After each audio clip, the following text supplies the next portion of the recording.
Hayden Panettiere's autopsy complete, coroner finds no signs of trauma. Hayden Panettiere's autopsy has been completed after her sudden death at age 36. On August 16, 2026, at approximately 1:51 p.m., a 911 call was received regarding a reported cardiac arrest, read a statement from the Greenville County Coroner's Office on Monday, August 17.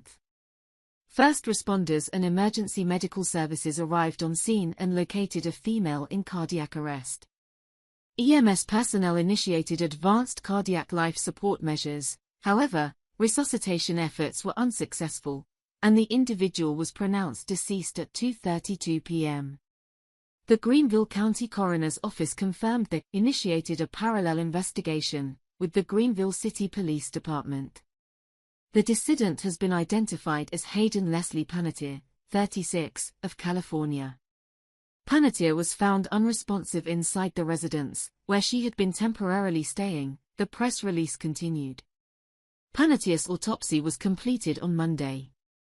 At autopsy, no signs of trauma were discovered that would have contributed to the death, the coroner's office added. Cause and manner of death remain pending further investigation and the completion of additional studies, with the statement concluding, "This investigation remains active and ongoing." No further details are available for release at this time. News broke of Panettiere's death on Sunday, August 16. It is with profound sadness that we share the tragic passing of our beloved Hayden.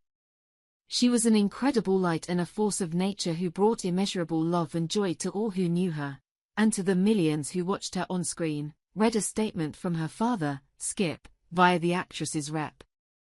"We ask for privacy as our family takes time to process this unimaginable loss." In dispatch audio obtained by People, officials were heard discussing an overdose and cardiac arrest around the time of Panettiere's death. Throughout her career, Panettiere was candid about her struggles with postpartum depression and addiction to alcohol and opioids. She recently reflected on the challenges she faced in her life in her memoir, This Is Me, A Reckoning. Going through challenges is daunting enough in the spotlight where everyone feels entitled to the details of your life, but those challenges I've faced have made me stronger, Panettiere told us in May about her book. Every moment of our life and every person we meet along the way is a lesson. Panettiere entered treatment for a third time in 2020, spending 8 months in rehab.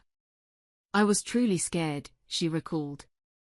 "I had pushed my body to a point where my eyes turned yellow, I was struggling with jaundice, and, not having the courage to exit my house. I went to the doctor and had a blood test and he, in no uncertain terms, told me that if you do not put a stop to this right now, then your body's not going to be able to recover. I started doing research about liver transplants and read that, even if you get one, that could only buy you 5 years of life.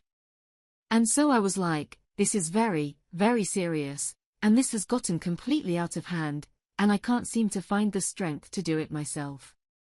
The actress remembered thinking, "I desperately need help, and I need to admit that I'm out of control and that I have a major problem." It was like I was making up for lost time taking care of myself for those 8 months, all the years of not putting myself first, not prioritizing my health and my happiness and my psyche, she said. "Something else that I loved the most about treatment that I didn't realize I was missing so much of until I was forced to work on it was my spirituality. When I found myself really connected with my spirituality and having faith, it was healing in a way that I never thought it could be."